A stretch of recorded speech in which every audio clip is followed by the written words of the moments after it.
right, good evening, everybody. It's 6 o'clock, so I'd like to call the meeting to order. To start off with, there should be a resolution to adopt the agenda.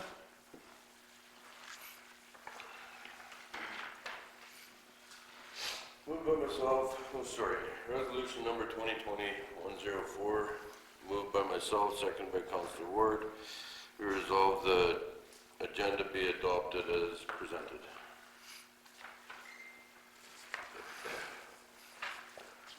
It's your job, thank you. Question? All those in favor? Is carried, thank you. Confirmation of the minutes. Resolution number 2020-105, again moved by myself, second by Councillor Ward. We resolve the minutes of the 2020 financial plan public hearing, variation public hearing, regular council meeting and committee of the whole of May 25th, 2020 be hereby approved. All statutory declarations have been complied with.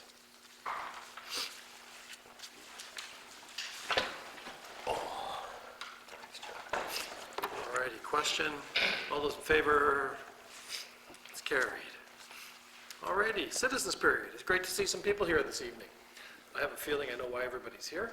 I wonder if we could ask the staff sergeant if he wouldn't mind just coming up and saying a few words.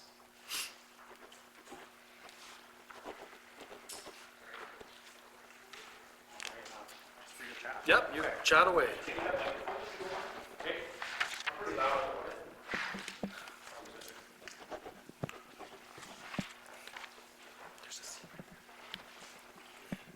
Okay, good evening, everyone. For those that don't know who I am, I'm Brent Lemieux. I'm the staff sergeant with the RCMP here in town.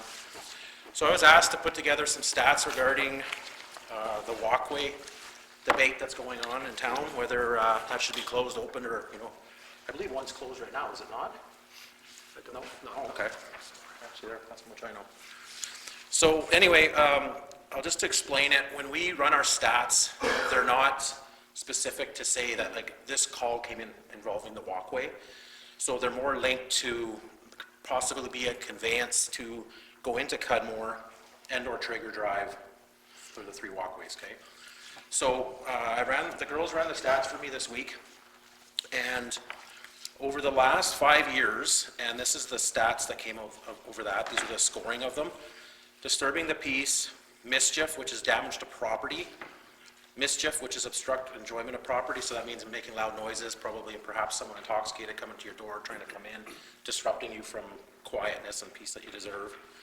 Other theft under 5,000, theft under 5,000, theft of bicycle under 5,000, and the Intoxicated Persons Detention Act for the province.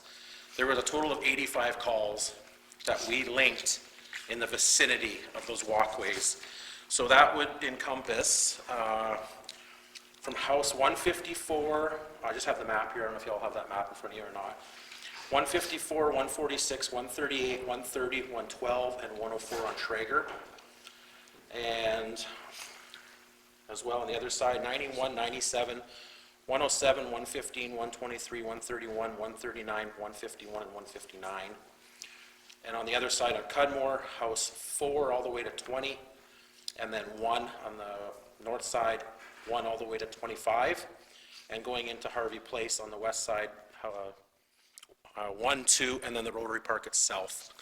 So there was a total of 85, so that's over 5 years, so that averages out to 17 calls a year that we get called in there.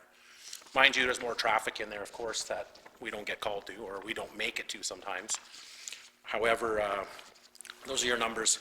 So like I said, nothing is actually specific to the walkway itself. We know there's graffiti, there's probably, beer cans, beer bottles, what have you, basically littering, I guess, would be high there, we know that, but no one's actually calling those in. There's actually no calls of mischief to the walkways itself. There's nothing documented that's ever been called in. So that's kind of like the stats where we're at. Can I just make a point of order that I'm going to declare conflict, but I am going to sit here as a citizen, just so that we have the social distancing thing, so. Okay. Can we ask questions about that, Yeah, Mayor? sure. Are you ready for questions, Brent? Yeah, I just want to give you the stats. I have like the breakdown of how many. There's 28 at the Rotary Park, 13 in Harvey Place, 20 in Cudmore Crescent, and 24 in Traeger Drive. Do you have that seasonal, or is that, Wasn't broken down by seasons, no, this is just straight per year. I could do that if I had to. Because we It's do actually know all that here, but I those- have to sift yeah. through it, Andre. just for people's knowledge, that those paths aren't used in the wintertime? Okay, Very little though. I mean, the path that we have is empty. There was a snowbank 4 feet high, and your snowbank 4 feet high all winter, so they're not maintained. What would the stats be on a neighborhood 2 blocks over where there isn't a walking path? And I know we never reported every incident that ever happened at our house. well, you know, We just started, we've had 2 in the last week, so. okay. I don't have all the stats for you, I just did what, specifically walking paths, I mean, that could be for another time, place, if I had advanced notice stuff if you wanted. I mean, stats, there's millions of stats, right, I can't get for every place here, so. But, is there any other questions? Like, that's a pretty quick snapshot of it, but that's accurate. So it's 17 a year around that area, connecting, called in. Big, I could call in 5 times this week, it's just, by the time the guys get there, it's over, they're gone. I don't doubt it, I don't doubt I'm not it. chasing it, Sure. now it's 3 in the morning. And that goes with everything, right? Yeah. That goes with a lot of the people on the street You too. guys don't have time to come chasing kids through the back and everything like this, so. Yep. Would you say, compared to other neighborhoods in the area, that those numbers are significantly higher, lower? Where do they sit in terms of the surrounding neighborhoods? Okay, well, I'll put it this way, from the time I've been here, if you take anything south of there, the numbers would drop significantly. Okay, now if you go, you know, across Rotary Park into the north, northwest, they would drastically increase. Now, the rest of the town, kind of on average, I would say. Yeah, except for maybe the downtown core with homeless. Yeah. Any other questions? I thought the numbers would be higher. I did. Maybe not a lot higher, but I thought they would come out a little higher. You probably quadrupled it because of. We're just not voting every time something. I don't doubt it for a second. I don't know, only you know the answer to that. Yeah. But I'm just saying, I look at numbers and that's what's there. And who you call in the middle of the night, if you dial the number, you get to the name, by the time they get. Oh, yeah. Or Brandon, by the time they get done asking you, where's your address, what do you? Yeah. No, and I understand that. So The process of that slows it down. Yeah. Yeah. Any other questions for Brent? Geez, going easy on me. Thank you. Okay. Thank you. I'll sit. Thank you. I'm sure some citizens would like to address council. Somebody?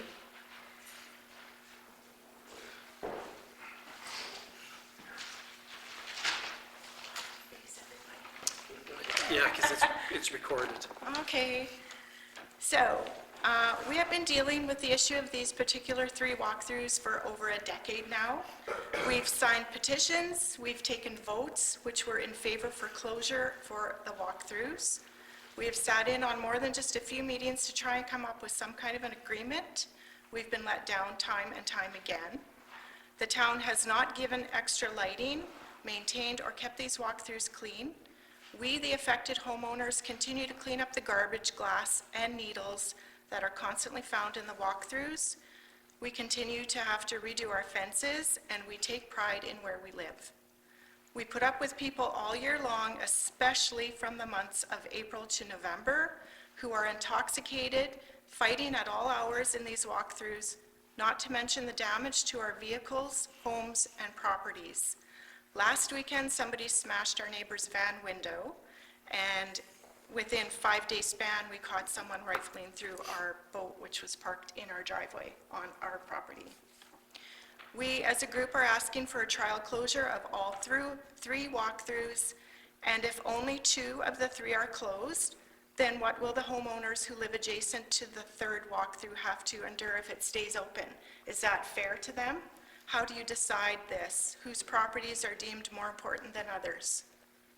These walkthroughs have done nothing but cause problems and expense for the homeowners that they are adjacent to. There was another walkthrough that was closed in the past, and their closure has not affected people's ability to get to their destination. There are 3 other options for people to use. They can use the Rotary walking path, Cathedral Avenue or the back lane. And I'll say it again, society is not the way it was 30 years ago when these walkthroughs were made, specifically for a school which was never built. So we, as a group, are asking the town to reconsider and close all 3 of these walkthroughs. And I'm sure everybody is tired of dealing with the same issues and receiving no help or a solution. Thank you. Did council have any questions for Cheryl? Anybody? I have a comment. Sure. I was involved with the working group that was assigned to the walking path. We had numerous emails that went back and forth with everyone. We sat down, we met, we had a consensus, but the consensus wasn't necessarily something that everybody wanted. The consensus was that the walking paths would remain open. But I believe that people agreed that the walking paths would remain open due to the fact that we were going to do something about it. At first, we planned to do a fence. The fence wasn't feasible. The pricing was outrageous. We said that we were going to clean up the garbage. We said that we were going to increase the lighting. We said we were going to do things. Unfortunately, what we did or said we were going to do, I don't believe the majority of it happened, if any of it. So I want to let you know that I feel that I've let you down. Since I was a part of those emails, I was a part of the meeting, part of the conversation, and I really hope that we can come to terms with something and not have to revisit the conversation of the walking path every 3 or 4 months. Simple fix, close ball. Any other comments for Carrie? No? Andre, you have something? Yeah, so I live at 2 Harvey Place, and I'm not in favor of closing just the 2 walkways. I'd like to see all 3 closed. And I'll just sort of echo some of the things that Cheryl said. We've been talking about this for, well, I went back in my files, I've seen 2008 since we've been talking about this. And sort of what Carrie said, we've talked about lighting, cameras, fences, and I respect the RCMP's efforts for around that area, but I do know on the weekend, a couple weekends ago, there was a call for some people in a park, and it was 45 minutes till a guy showed up because they're likely busy, and they still caught a couple guys. So I do agree that we need to do something, but the solution is all 3, and if we're not going to do that, then we need to go back to what we were talking about earlier, is building the proper fences so that people can be safe in their yards and not having those issues. So that's as a resident of 2 Harvey Place.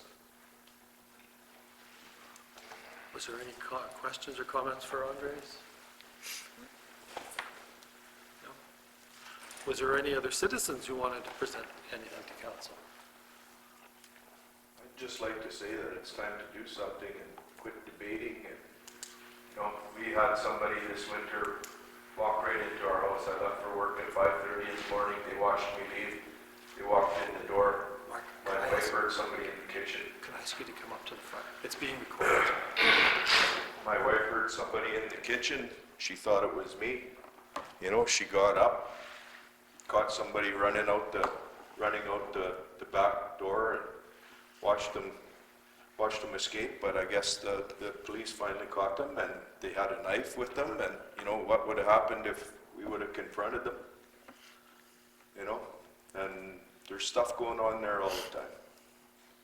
Just tired of it.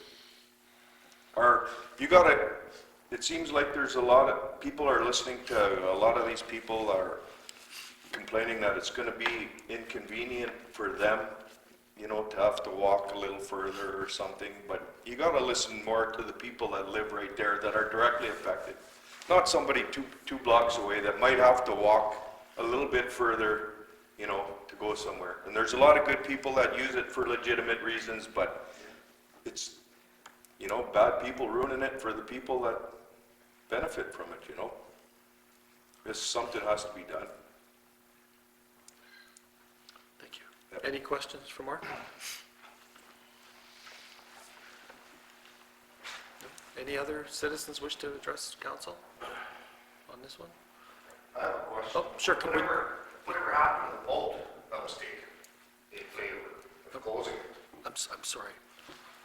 There was a vote, and if it was 51% or more, there was supposed to be a closure, a trial closure. That was previous council, I think, right?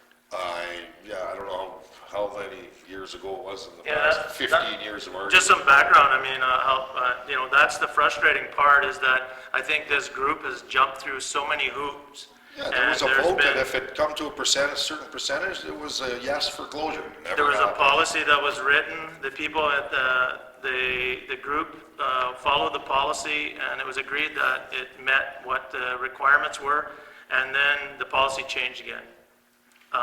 And again, it just does not seem like that anything wants to get done with this. And I believe with some of the suggestions that were asked was, just try it.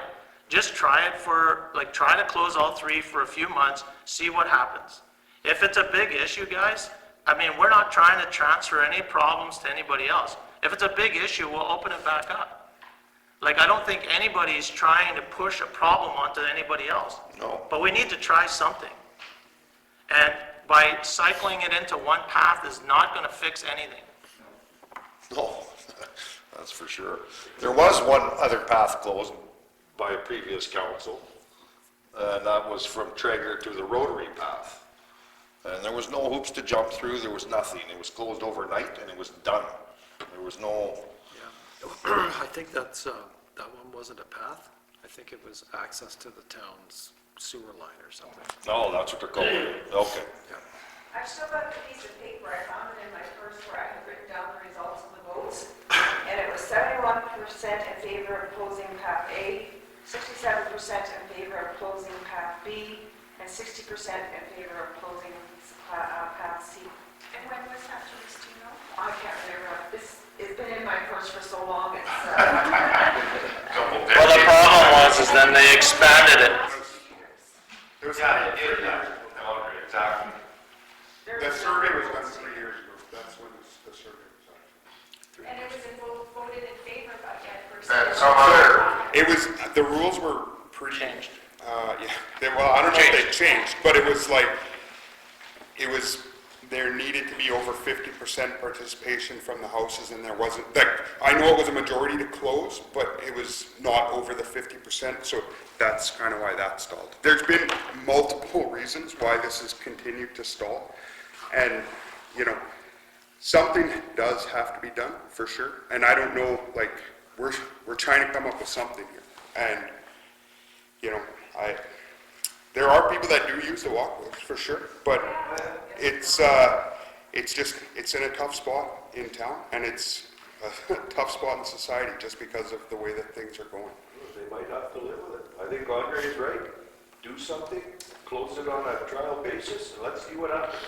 For People are sure. speculating that it's gonna cause trouble somewhere else. We don't know that. Yeah, and we also don't know if closing 2 is gonna There's only one thing to cause, find out. yeah, And well, that's why we got to the point of saying closing 2, and again, I don't know, is closing 2 better than 3 or 3, like, I don't have all the answers, but we do, you know, in my own, you know, conscience, you're trying to figure out, okay, if you close them, are the bad people winning, right? You kind of think about, but then we think about citizens who got to do it day in and day out, and just aren't calling anymore because they're fed up. So we do realize something has to get done, and maybe it is the best thing to do is to close all 3 temporarily, and then look at as to what has to be done to do it permanently. If it happens to be a problem or somewhere else, and it's the worst thing we ever did, then I'd rather figure out it's the worst thing we ever did than not do anything at all. Well, I'll be the first to come back. If it creates a big problem somewhere else, I have no problems of opening them up again. And you gotta keep in mind, you're only impacting a small number of people.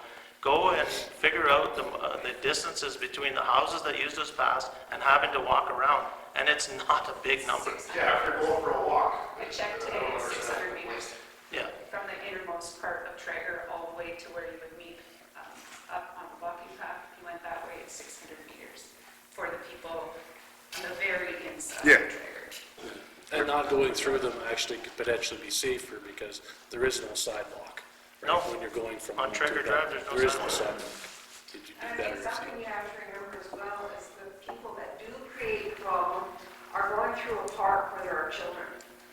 And I think at bare minimum, the park needs to be closed because we're talking about needles, we're talking about alcoholic bombs. You know, Talking about and kids playing on the swings and who knows what could be on the grass or on the ground around. people walking through there. So I mean, for myself personally, bare minimum would be protect the kids in the park. Yeah, unfortunately, what they offer is a quick getaway, right? That's what they That's offer. it. They offer a quick getaway, and then you don't know where they're coming from, and you don't know where they're going. That's the issue. So, Yeah, some days there's more traffic from midnight till 6 a.m. than there is during the day. yeah, And I've recently put up cameras and it's amazing what Yeah. you see Yeah. between 11 p.m. and 6 a.m. going through there. Yeah. Those people don't even live anywhere near us. no, And there they are, cul-de-sac to cul-de-sac. It's just so easy, simple. Check your vehicles, you know, I've watched them. Smashing bad windows, crawling in my boat. It's gotta stop. Do you ever, Someone's gonna get hurt. do you ever give your footage of these? I've got footage. Come to the RCMP so that they. No, I don't, there's no, they don't have time to come, Larry. I've been calling them every 10 minutes, every night. It's just not busy there. No, I was just thinking if they did have footage of who it is, they can still address it as a Yeah, day. yes. It's just, But if they don't have it's that- happened the other night, I called them on video there. And one question I do have is, I wanted to ask you, because there is absolutely no sidewalks in any of those areas, so your children, anybody that has children in there, will be walking on the street. Are you okay with that? Because they have to access the sidewalk on, what is it, Cathedral?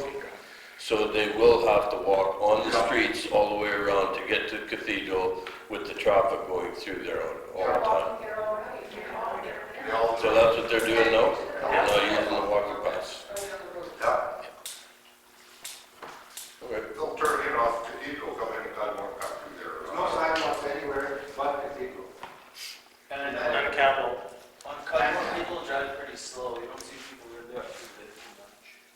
Yeah, I don't live there, but. And furthermore, if you temporarily shut them off by blocking the ends, doesn't that kind of just make a blind alley for the punks to play in?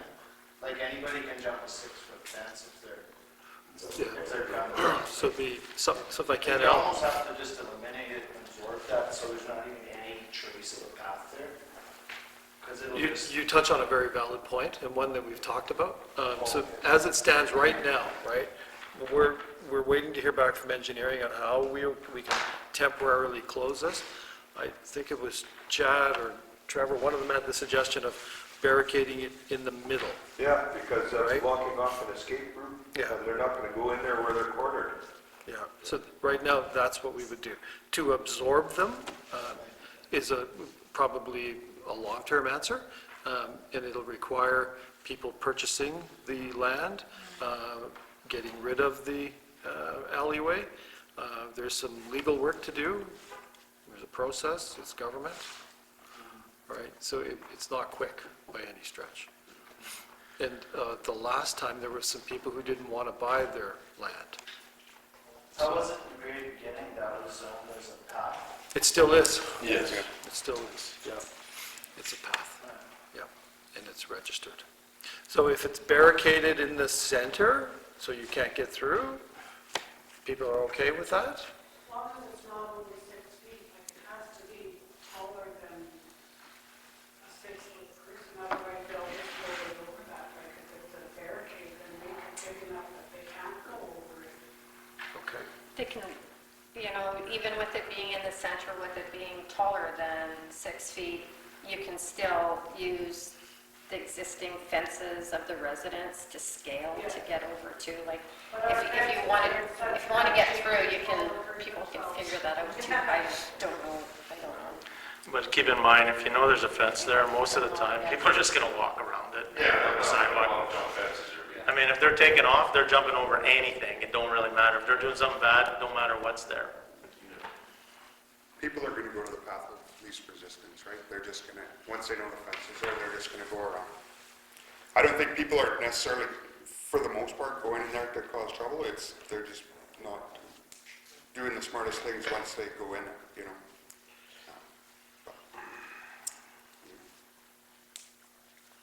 Any other discussion for, oh, sorry, somebody over there.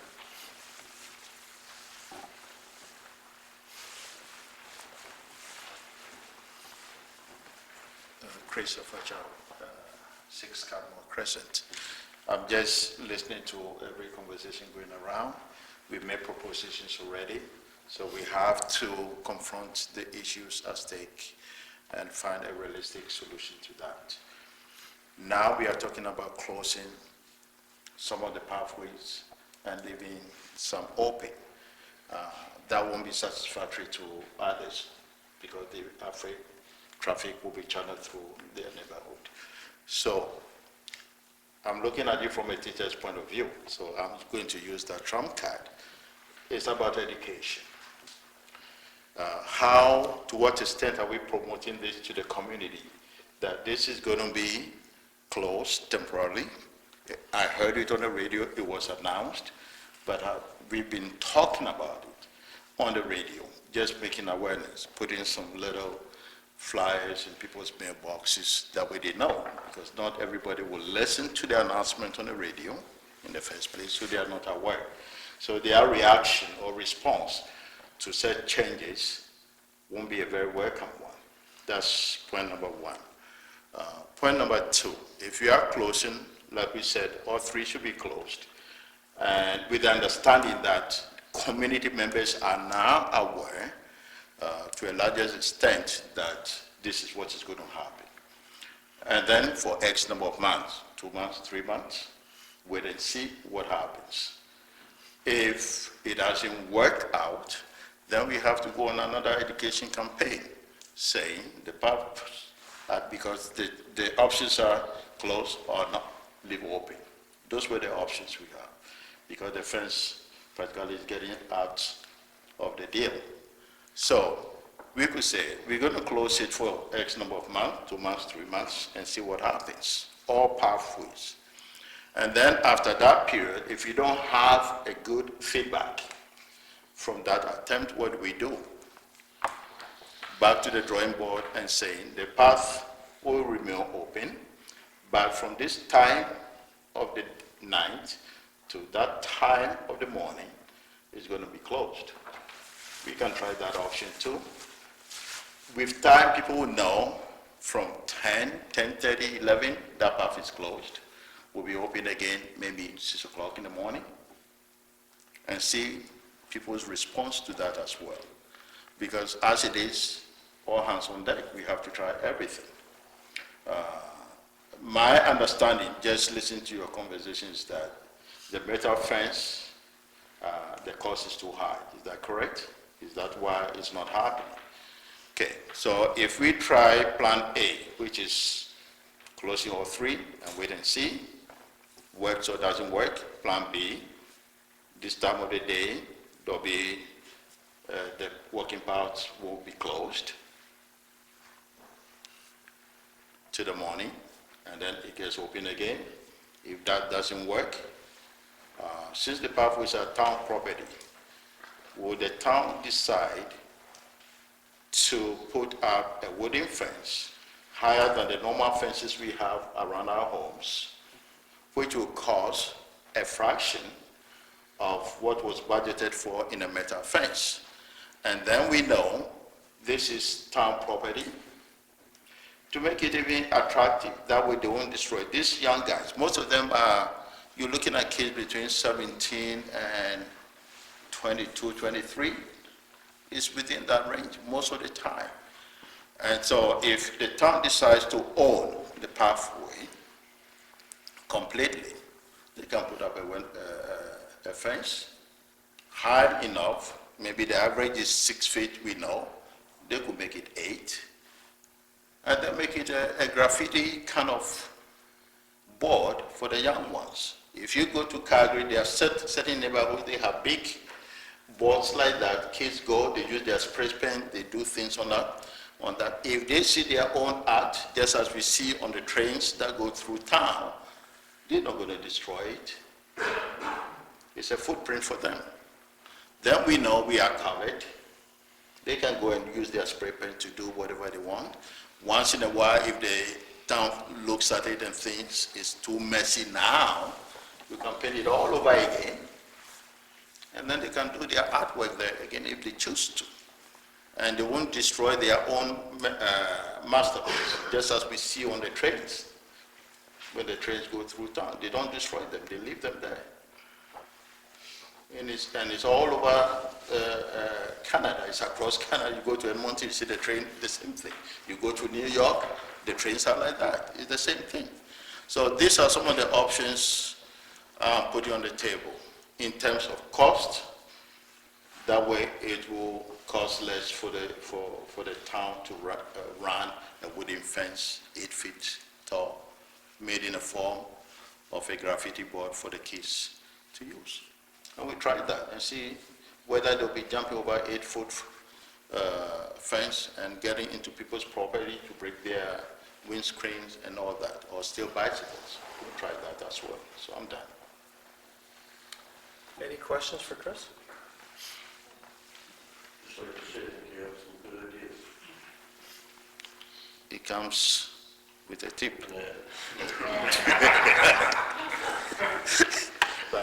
I'd also like to make the point of by our path, in Cutmore Crescent, there's no fencing right to the street.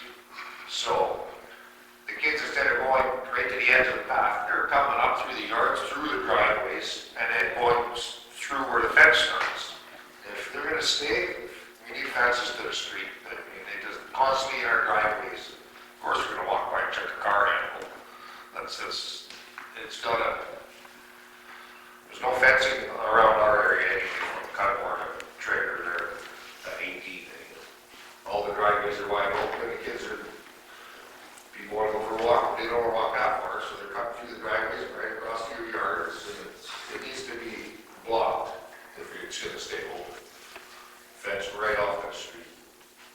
Enough of this, like, today I was at the lake, I watched almost every single person that went through that path, got up over the boulevard, over my driveway, or Desmond's driveway, all day long today, adults included.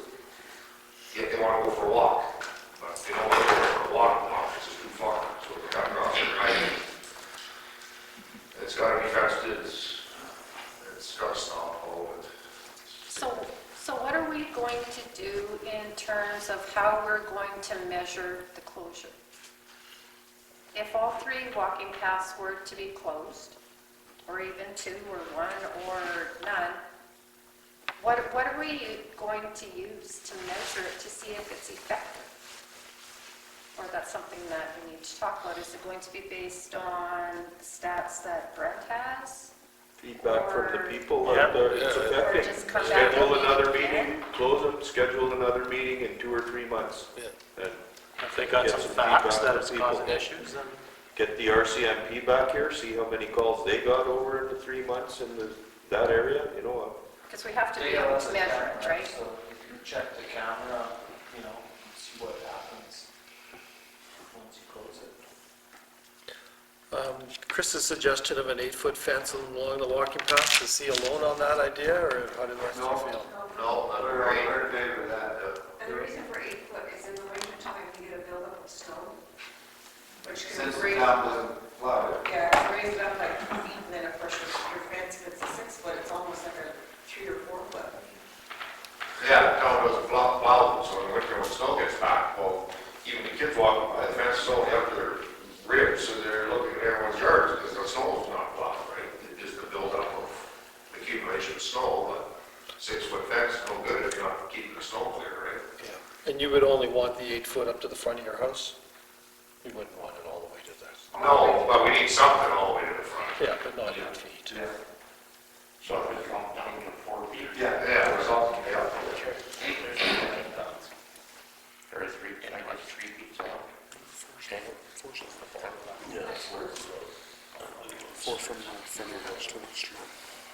That would be a solution other than closing paths completely.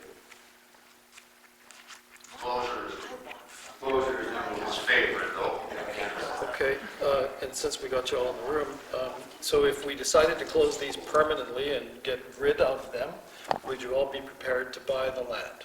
Definitely. Yeah, we've always done that. You've already all, Already talked about that. Because we had some people who said they weren't. All buyers, I don't know who they are. Well, I think what happened though, just to clarify so everybody knows, that's changed as well, right? So I think you really need to look at what the price of that land is, because you're talking thousands and thousands of dollars, not hundreds of dollars. And so the original plan back in the day was at a very nominal price. And well, we've changed it where it needs to be resurveyed and all that other stuff. Which is, still don't understand that, why the town wouldn't just keep those paths, just allow somebody to absorb them for now, and that if they ever need to put them back in service because they build a school in the southern part of the community, that they can just reclaim them back. That would be my suggestion, and that's what it was before. Yeah, it's sort of like a long-term lease sort of deal, you know? We don't own that 4 feet on the side, but. Just like Trevor's, just like the other To be path, honest with you, down the road, because Traeger Drive. people tend to build things in their yards and whatnot, and now you're gonna tell them that they can't build in that 6-foot span because Yeah. they really don't own the land. Yeah, exactly. So then they have to put their fence up still. Although they can do whatever they want, Larry, it's just that if the town wants the land back, they're taking it back, and if you got something built there, move it.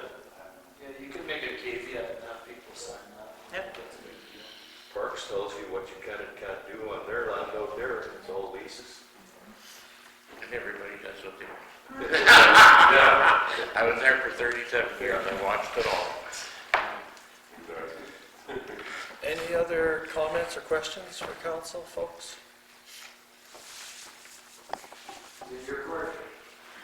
Okay. Alrighty, well then, we'll keep moving the meeting along. How long should we wait to expect to hear something? Well, one way or another? there's a resolution on the agenda for later this evening, Mark, so. I just had a procedural question for Jen. Jen, could we change this on the fly? This, yeah. Or- I think everybody has to stay for the meeting though now, because Yeah, it's, you guys are here. we're gonna be talking about budgets. Where you going, Brad? Pull me back in. Hey! Where you guys going? Get your councilman hat back on. I thought you guys were here for budget meetings. Well, if the fence building for the closure is in there, I'll hang around.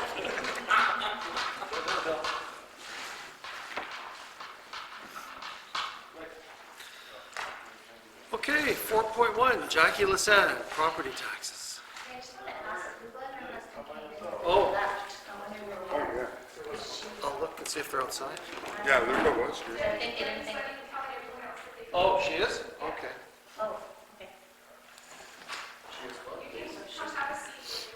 Okay, thanks.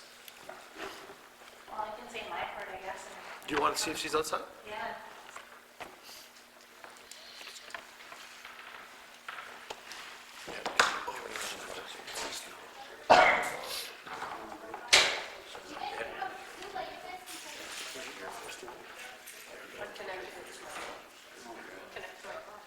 Yeah, I'm on my phone too. You guys are.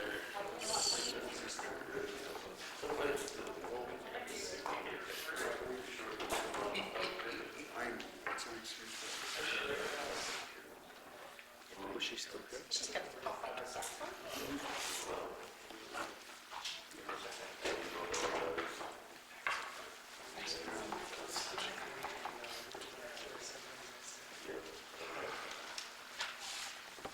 Okay, so I'm here to speak to council tonight to discuss our mill rate on our property taxes in regards to the Town of the Paw pump house lots.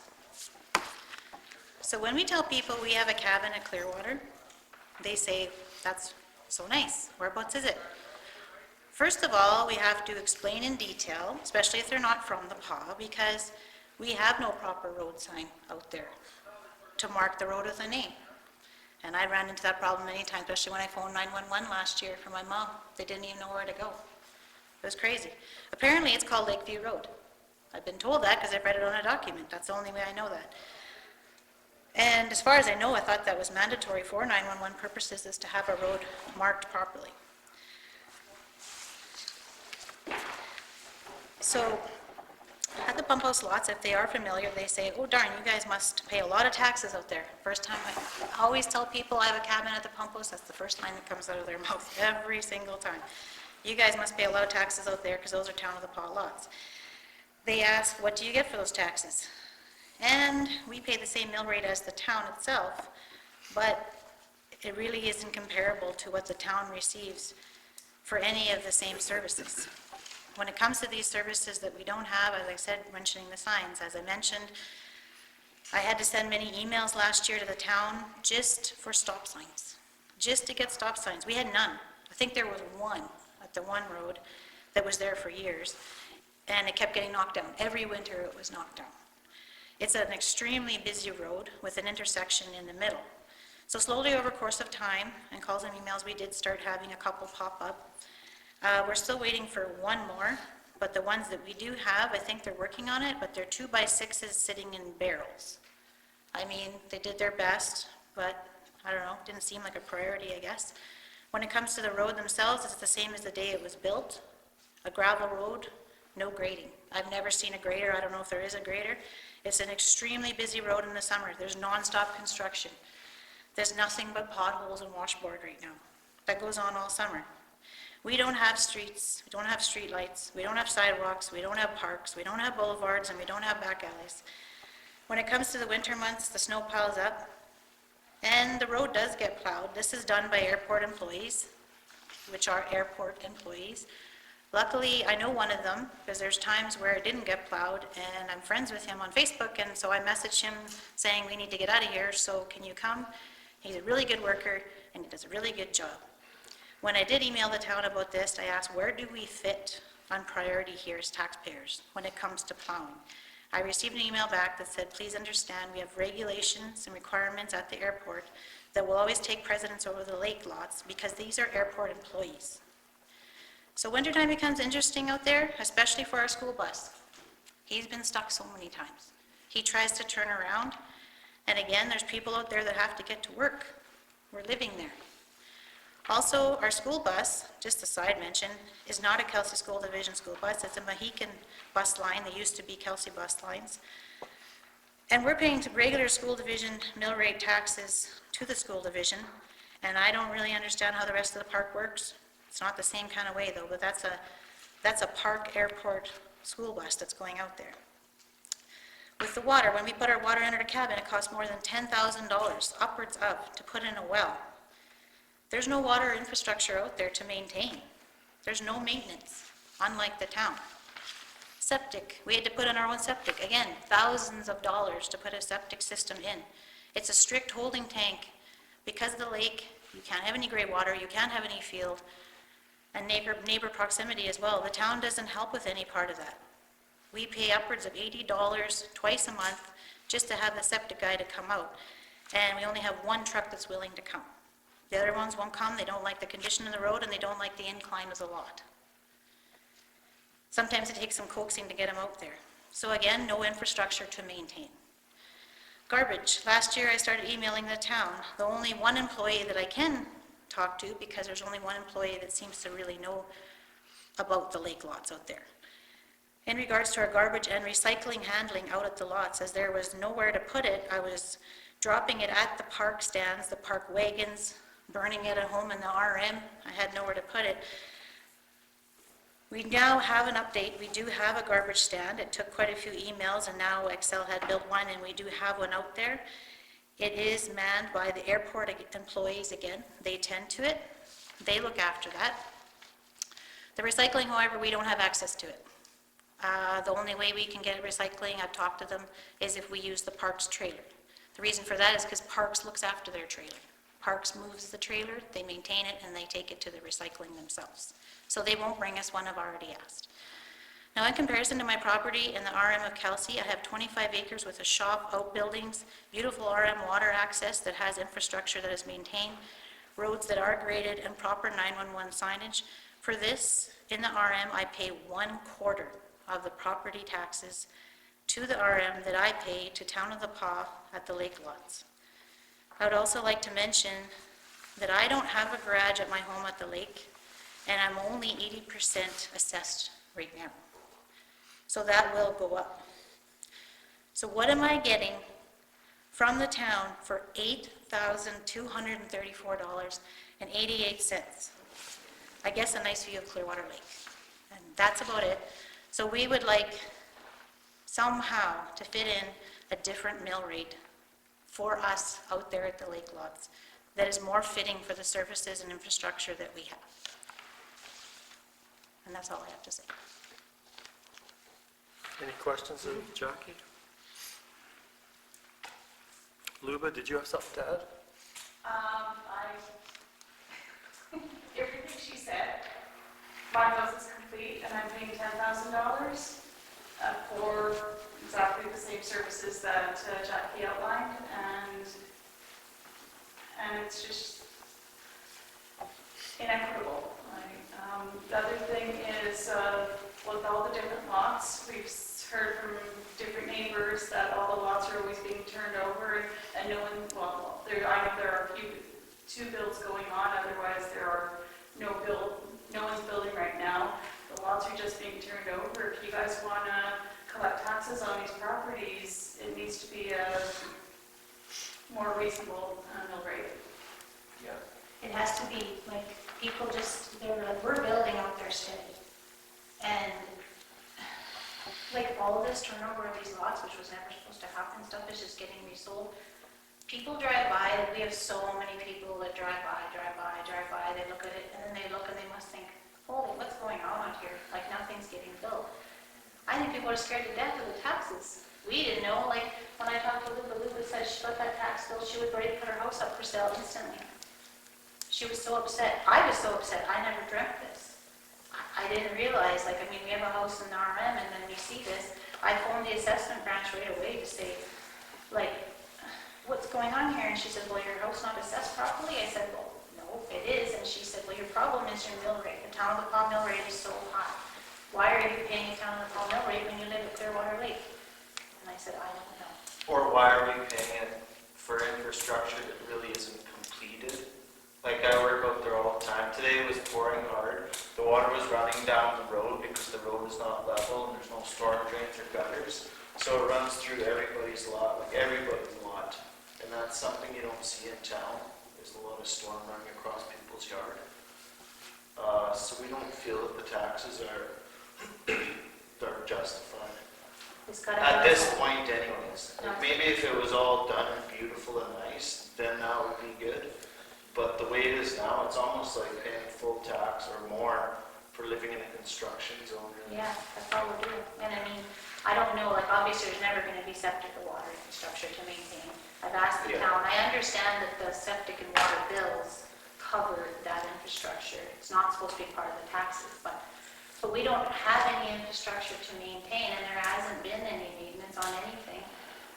So I don't understand why we're even comparable to the actual town itself. Like, I feel we should be in our own mill rate.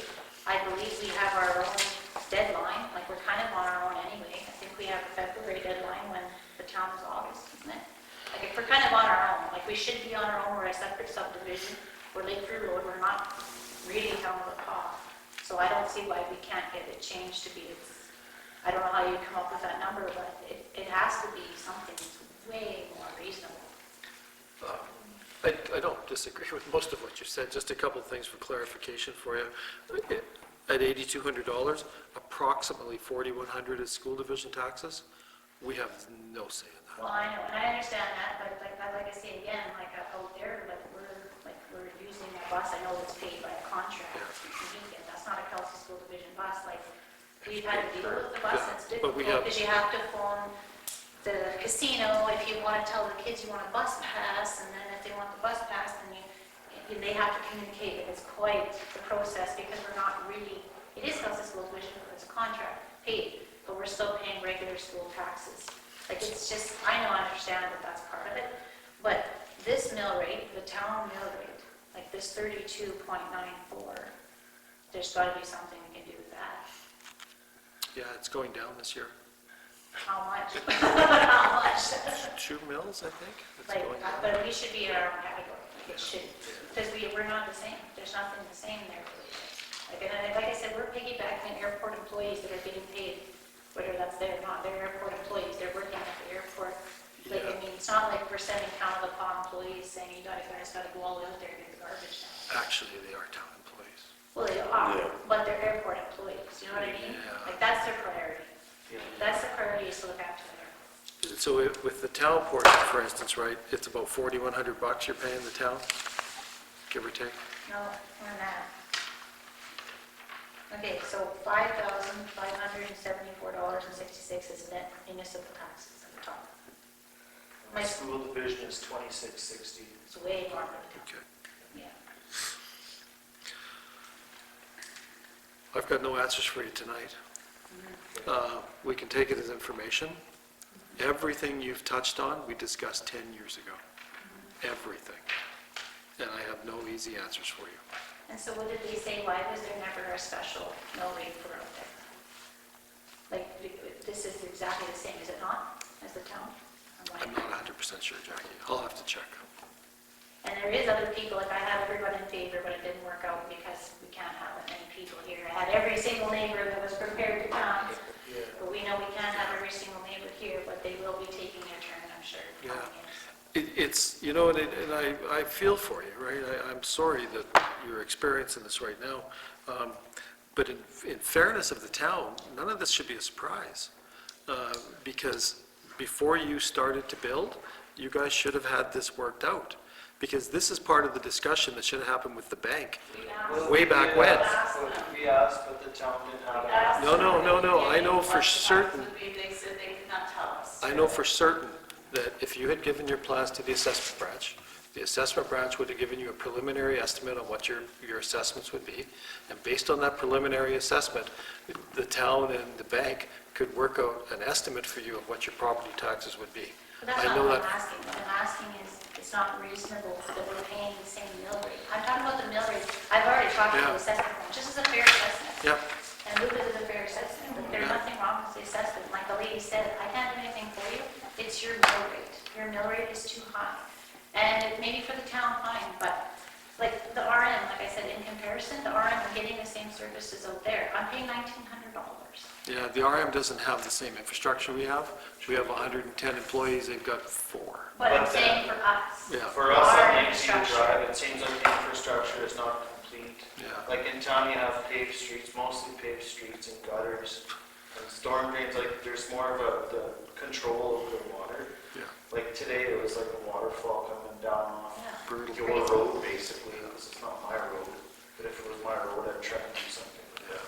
Yeah, so So I just- maybe you could try and drop these taxes until at least the road, like something is more complete.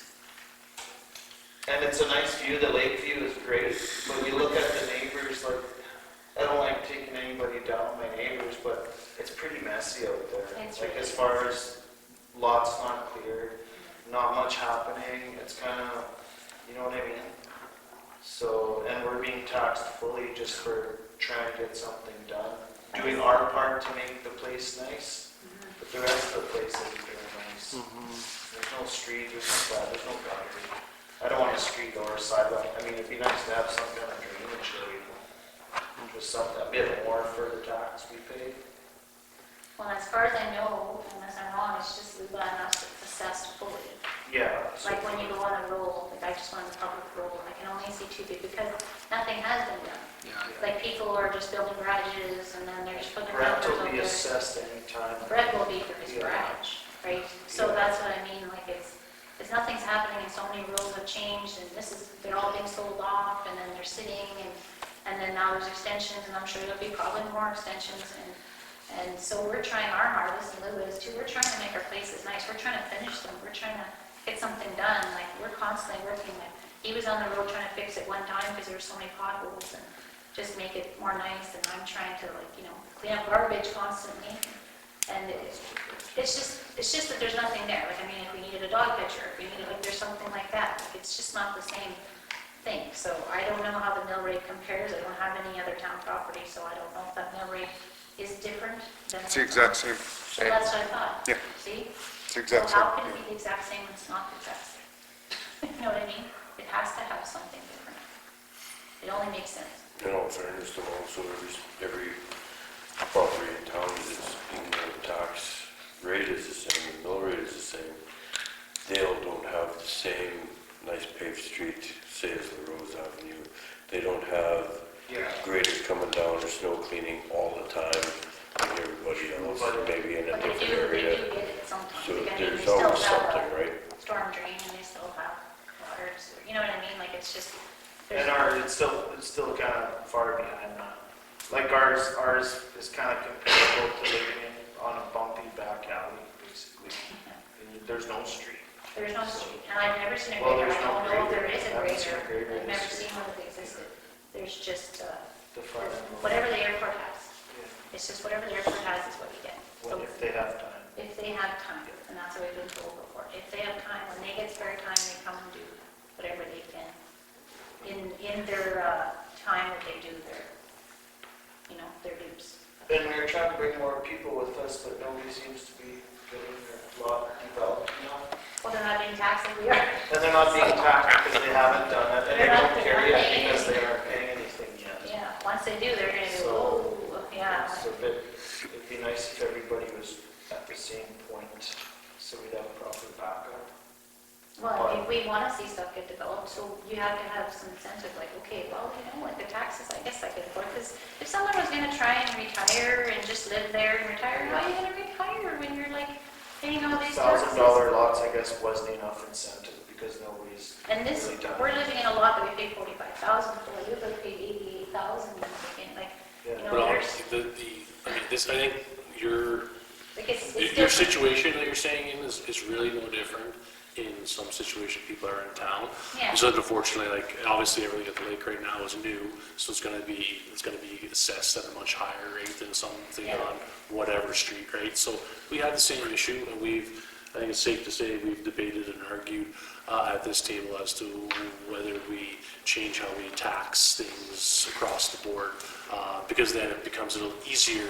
I can't just say, oh, well, we'll give this area at the lake this. I mean, you look at, there's houses on Guymer that have $10,000 taxes, and then you go down to other areas in Bagshaw and someone's paying $600 or $700, right? So the argument can go on and on and on with services, like, I don't ever call the police, so, but I'm getting taxed the same, we're paying an enormous amount, I don't go with it, like, you know what I mean? So I hear where you're coming from, and I'm not saying that this council is gonna fix it, but we debate it all the time as to trying to kind of make it a level playing field for everybody, so the gap isn't getting wider and wider, because in 5 years' time, if nothing's addressed, you'll be paying $15,000, and it'll just get, the gap will get bigger. So- Well, it's like, at least in town, the streets were good at one point, whereas on our lot, on our road, when is there ever gonna be a nice street, or is there gonna be a nice, like, what is the town's final plan for the, what do they want it to look like for this tax that we pay? Yeah. And I imagine the town didn't have, there probably was no end look, right? Unless you have like a computer image of what it would look like, the street. Something else too would be the assessed value of your land. That, like, there's not going to be a property in town of the Paw that's going to have the land assessed as high as what you're using there. True, yeah. Well, it's just 50,000, it's just 50,000. Yeah, and town of the Paw residential properties are not What are assessed they at assessed that. at? The property, like the land? Mine, for example, is assessed at, I believe, half, if even half. Yeah, Wasn't yours? but then 2 doors down, Pardon me? Your assessment didn't go down My system didn't on go the down. land to 45? No, it's 50. yeah. It's 50,000, I thought that was the set amount, but it's For Ms. Luke, who came to the meeting, theirs got reduced this year. Oh, this, to what, I think, oh, 45. that's here nor there, but, like, but the thing is, in the end, I'm not talking about assessments, that's fine, it's the mill rate, that's all I'm talking about. This is, we should have our own separate mill rate for the municipal portion, based on the infrastructure that we have. Like, there is no long-term goal, we've already said we don't even know what a long-term goal looks like, and so we're not probably gonna get anything that looks like town out there. So then, because of that, we shouldn't have a town mill rate that high, it should be less. Okay. Can we take it as information? Can't make you any promises, but you've made your point. Good. Okay? All right, guys. I realize that this will be continuing. Oh, yeah, one in here. Don't let those happen until it's Yeah. screened out, like, Yeah. like, the first, when I got my tax bill, I nearly fainted and I was speechless for, I can't even tell you. Even the little things, like when you go to work every day in the spring when the water's running, you gotta drive through that I'm crevasse terrified, that I'm goes terrified across the I'm gonna road. make it or not Yeah, because of. because there's no culvert there. So you even have more of a, Yeah, like, that you gotta corner drive there through is, that. that So, corner is breaking. yeah, and it's not cool. So then the airport guys come with their front end loader and they fill the crevasse, the water runs through, but it's deep, it's like this big, which happens in town too. But at least at one point in the past, the town did have nice streets, and the people, you know, they were kind of taxed on that. Whereas this isn't, we don't really beat it up. So that's All right. deal. Thank you, folks. Appreciate the information. You're welcome to stay if you wish. All right, guys. See you guys. Thank you.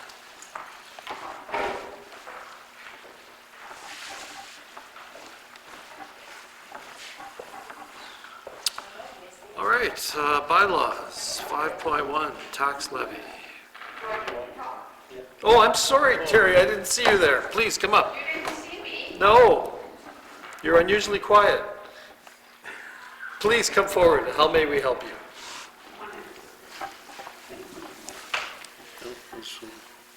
Okay, I think I know everybody except you. I'm Greg Kaler, I've been doing it for CFO. Oh, I do know you. I had an encounter with you. Now I recognize you. How may we help you? And for the record, can you give us your name, because it's being... Okay, my name is Terry Hatch, and I live in the town of the Paw, the wonderful town of the Paw. And I'm wearing a mask because I'm working with Canadian Mental Health Association, and they said that I have to wear the mask. If I take it off, will anybody tell on me? Camera. I'm taking it off. Worst they can do is fire me. Anyway, I was visiting with Carrie this morning in regards to this Canadian Mental Health Association. She suggested that I come over and talk to the town of the Paw about it. I think all of you know that we do have a Canadian Mental Health Association office here in the Paw, and I'm the one that works at it as a self-help facilitator, okay? Or peer support and public relations. Presently, what's happening right now is nationally, CMHA is having a fundraising called Ride Don't Hide. And our region, Parkland and the Paw region, has never been in it before, and this year we decided to give it a try, and guess what happened? It went virtual, but we're still going to go ahead with it. Now, you probably all know that Canadian Mental Health, as you know, is kind of in a crisis right now with COVID going on and that kind of thing. So this is our national fundraising, and I'm going to ask if the town can partner with CMHA. And like I said to every other business for the last 6 hours today, if they could partner and maybe go on Ride for Hide, or Ride Don't Hide it's called, and think up something that you can do that can bring in some physical health and mental health and some pledges for CMHA. All money that is raised will go to our region if you make sure that you click on our region, because there's a lot of other ones that are also doing it across the country. I have letters here, and here's one for the town. He already got one. She got one. They're getting one. They're gonna get one. So anyway, I have some extras here. How about, Charlie, like, you leaving us out here, me and Trevor, like, we can't have one? You can, because they're spares. There you go. This would be excellent for the school, and this will be excellent for Craft Canada. seeing you guys as well. So anyway, I would like, first of all, I want to ask you a question. With a show of hands, how many of you have mental health? Issues? Mental health. Hands up, I want to see. Okay. How about you? You and I had this before. Do you have mental health? Do I have mental health? Yeah. Issues? Mental health. There you go. I didn't say issues, I said mental health. No. Yeah, you do. 5 out of 5 people have mental health. Anybody that has a mind, a brain, Let's see what we did. that's your mental health, okay? 1 out of 5 has a mental illness. That's the difference. That's the stigma. Okay, 1 out of 5 in here. Okay, so just that we got that straight, okay? So you do have mental health. Okay? So anyway, again, just to get back to it, is I really, really would like to have all of you, as Town of Paw employees, as your jobs, as families, as communities, as individuals, to have a look at Ride Don't Hide and see how you can participate. Okay? I also have on the back of the letters, I went through the trouble of going through different virtual fundraising ideas to help jog your minds as to what you can do. For a big employer like Kraft, as well as for Kelsey School Division, one of the things that is suggested, that I suggested, is that if you take coin wrappers, preferably loonies and toonies, and you take those and you hand them out to your employees and ask them to bring them back full. And then it can go as a donation towards CMHA. You can make it as a team, team against team, whatever you want. That's just one idea. So I have some virtual ideas that I can, hand out. Do you have any questions on that? Do you have any questions at all? You can hand these out, okay? Okay. Hand them out. Also, the other thing is too, is that if you have anyone that needs to talk, that's what my job is to listen. So pass it on to your families, pass it on to your job sites, pass it on to your friends, your co-workers, whoever. Because right now is a tough time. I have cards too. Yeah, I can leave them all. You want to hand them out? You want to hand them out? Well, just because I can put them at the front of the town, so that if there is ever issues, it's a place where people are getting in constant Yes. contact, right? Okay, so if you have friends, whatever, because I think it's important that, at least get a chance to talk to someone, release it. Any questions? What are you looking at me like that for? At least I bring a smile. You've made me smile. That's good. Okay, I'll give you guys all one card. Hang on to it. Put it in your wallet. Anyone that does talk to me, strictly confidential. It goes nowhere. Hi.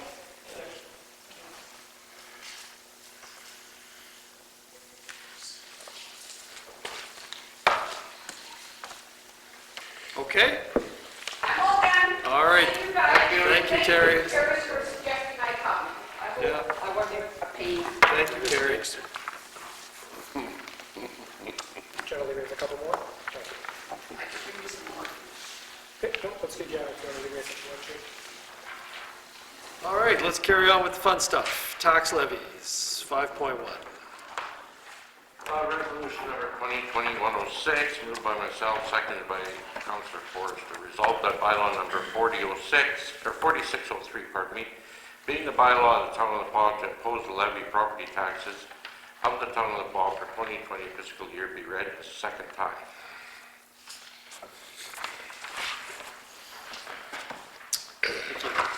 Question, all those in favor? It's carried. Third reading. Resolution number 2020-107, moved by myself, seconded by Larry Kerr, seconded by Councillor Forrester. Resolved that bylaw number 4603, being a bylaw of Town of the Paw to impose a levy property taxes to the Town of the Paw for the 2020 fiscal year, be read a third time and be passed. All right, given it's a bylaw, third reading, it's a recorded vote. Councillor Murphy. Aye. Councillor Ward. Aye. Councillor Atkinson. Aye. Councillor Zelinski. Aye. Jakes, aye. Larry. Councillor Forster. Aye. And Councillor Lane. It's unanimous and it's carried. Alrighty. Committee reports.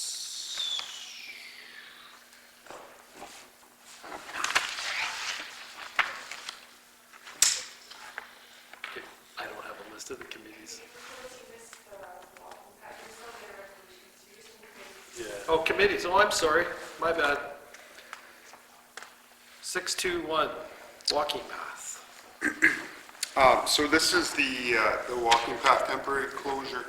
I'm not sure if we're gonna maybe table this or if we're gonna change this resolution on the fly. I'd be okay with tabling it, but I'd also be okay with amending it to close walking paths A, B, and C, but I don't know if we can have that discussion right now, or... Well, I think the original motion needs to be put on the table. Okay, that's right, okay, thanks. Moved by myself, seconded by Councillor Ward, be it resolved that council authorize a temporary closure of walking paths A and B as per the attached map, which are located on the west side of Cudmore Crescent until September 15th, 2020, when council will reevaluate the closure. Okay, so I'll take that. And Bill seconded? Yep. Yeah. Okay, now, did you want to amend the motion? I don't, can we have, like, I would like to amend the motion. Would you like to amend it? I would like to amend the motion to close all three. And the seconder? Okay. Okay, so then it would be resolved that, the amended motion? Before you do Okay. that, maybe I can make a suggestion. I know there's a fixed timeline in there, and I don't know if the delivery date on the walking path fence will be within the scope of the timeline. It's just more of a, perhaps we could say, as of the date we close it, 3 months, or as opposed to a fixed date where, you know, we're going to go out and get quotes. So Do you have any idea when we might see the fence? we won't know until we start reaching out to contractors potentially, but hopefully quickly. Okay. I'll Okay. move as quickly as possible. I just, I don't want to make a promise for you guys that I can't deliver on. So if I can, what I would do is resolve that council authorized the amendment to read the temporary closure of walking paths A, B, and C as per the attached map.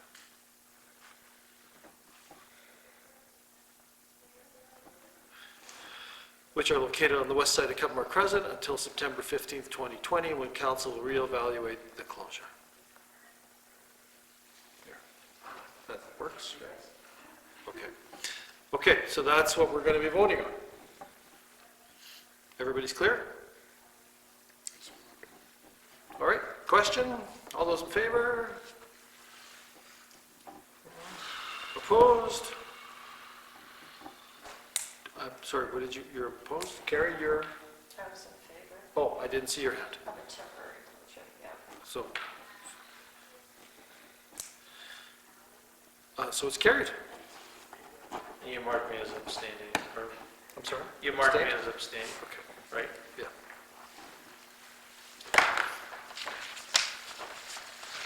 Okay.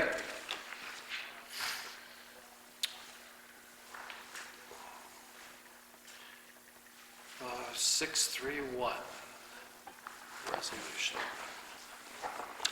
Moved by myself, second by Councillor Ward. Be it resolved that council authorize the Assistant CAO to advise Public Services and Procurement Canada that the town of the Paw has interest in the land with the legal description of part of Fact Southwest Quarter Section 11, TWP 56, RGE 26, WPM, as per the discussion during the in-camera portion of the May 25th Committee of the Whole meeting. All right, question? All those in favor? It's carried. 641. Moved by myself, second by Councilor Murphy, be resolved that council authorize the following scheduled council meetings to be cancelled: July 13th, July 20th, August 10th, August 20th, 2020, and be further resolved that council approve the following dates for council meetings: Wednesday, July 15th, 2020, Wednesday, August 19th, 2020. And just going back in terms of attendance in previous years, it was just noted that due to holidays, with councilors and also just things being a little slower, I guess, in some respects with town. Also being the fact that at any point in time, and the last year or so has shown that if there are things that come up, we will and will have emergency meetings if they come up, and as well our regular committees that we do attend still are taking place all the time. Great, thank you. Question? All those in favor? It's carried. 642. Moved by myself, second by Councilor Murphy, be resolved that council authorize the mayor and the assistant CEO to sign an agreement with Dragon Engineering Limited with regards to the Smart Farm project as for discussion during the in-camera portion of the May 25th, 2020 Committee of the Whole meeting. And also, it's important to note that there is money set aside to further this agreement, so this costs the citizens of the town of Paw absolutely nothing. And basically what it entails is that this engineering company will make it a little bit more of a proposal that private industry would be looking at versus the original proposal which was given to government. All righty, question? All those in favor? It's carried. Payroll and accounts. Resolution number 2020-112, moved by myself, second by Councillor Murphy. Resolved the council authorize the following accounts. Pay period number 11 in the amount of $96,111.36. General check number 24732 to 24803 and 24805 to 24846 in the amount of $223,058.03. And EFTs in the amount of $102,178.38. All righty, question? All those in favor? It's carried. 644, checks and conflicts. Resolution 2020-113, moved by myself, second by Councilor Lane, resolved that council authorize the following accounts in conflict. General check number 24804 in the amount of $971.33.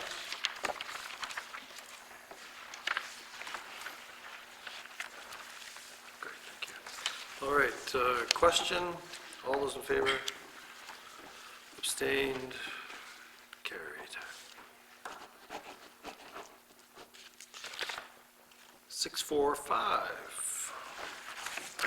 Resolution 2020-114, moved by myself, second by Councilor Lane, that resolved that council authorize the reopening of the Wellness Center in accordance to the province of Manitoba's Phase 2 Restoring Safe Services Regulations.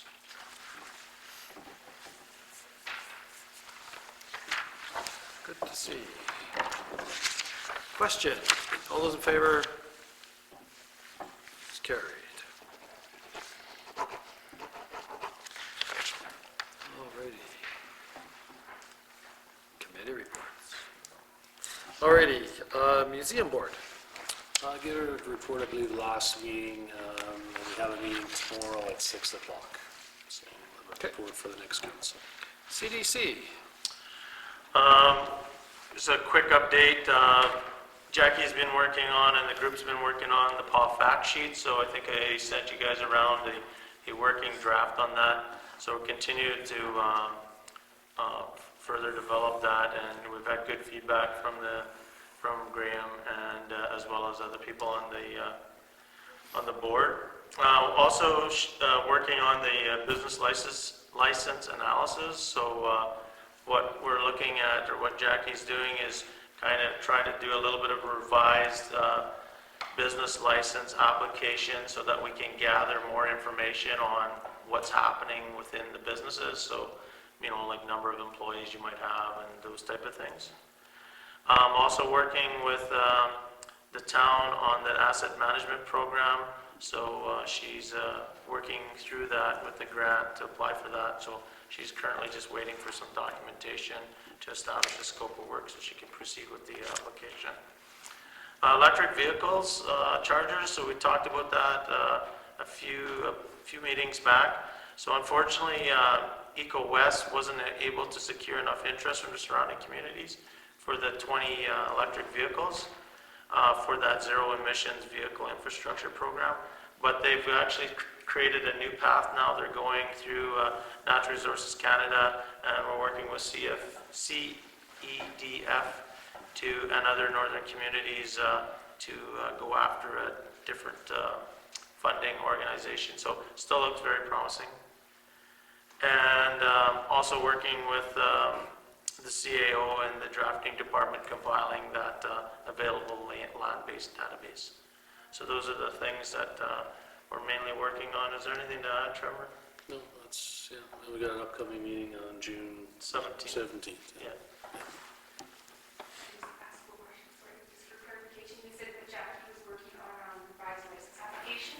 Is that going to be for CDC or for the town of Paul? No, for the town of Paul. Is that license application part of the bylaw, so we'll have to do a bylaw amendment? Okay, yeah, like, I mean, I think she's might even been talking to you, Graham, or? She did, that's fine. Yeah.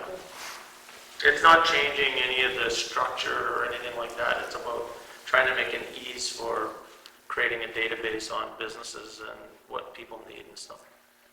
I can email you the update to Jen if you need it for your minutes. Yeah. We'll have to do a mega bylaw. that's it? Yep. Okay, Cedar Lake, Library Board, Nothing to report? nope. No. Kelsey Planning District, nothing since the last meeting. We had a meeting. We had a meeting regarding the proposed change. Oh, no, we already talked about that. Sorry, Bill. Sorry. It's okay. Okay. Recycling Committee, Nothing. no. TPCRC, Meeting coming up on the, I think the 24th, it's not definite yet. okay. Chamber of Commerce, No meeting. I haven't attended the last couple as mentioned because of conflicts here. Sustainable Forest, there's been no meeting. And SCAD, there's been no meeting that I'm aware of. Have I missed anybody? COPP, nothing. COPP, nothing. Kelsey School Division, there hasn't been anything in it. Destination marketing. Oh, DMC? Yeah, we had a meeting virtually last week.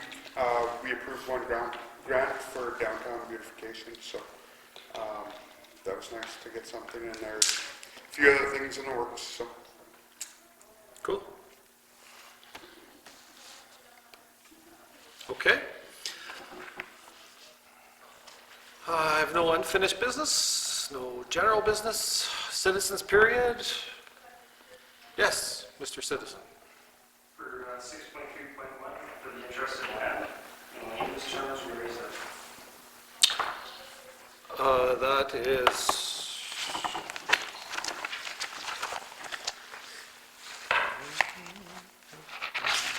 It's in the paw.